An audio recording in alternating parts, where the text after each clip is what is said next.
சும்மா என்னடி எப்ப பாரு பேசு பேசுன்ற விடிய விடிய ஓன்ட்ட தான் பேசிக்கிட்டு இருக்கான். என்னத்த பேசணும்? சரி பேசு பேசு.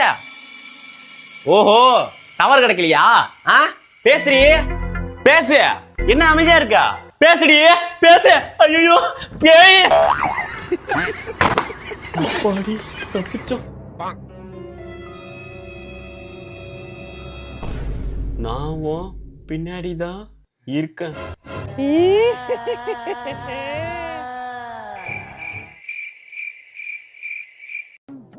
திரும்ப ஓட மாட்டானா? இல்லை இங்க பாடுறா. டேய் இங்க பாடுறா. ஐயா சிச்சி சி ஒரே வாடா. ஓ அடே சி இன்னும் திரும்பலையாடா பண்ணாடா. நான் போறேன்டா போடா. யுமா பேபி பேபிசா யுமா பேபி பேபிசா ஏபிசிடி ஒப்பந்தாடி. வேண்டாம் என்ன ஒண்ணு பண்ணாத வேண்டாம். இன்னைக்கு உன்னை முட்டையில அடைக்க போறேன்டி முட்டைக்கோசு. ஐயோ வேண்டாம். ராஜே மந்திரிச்ச முட்டை கொடுத்தனே சீக்கிரம் கொடு. இருக்கு சாமி எடுத்தறேன். இங்க தானே முட்டையை வச்சேன். மச்சான் முட்டை கலக்கி சாப்பிடுறியா?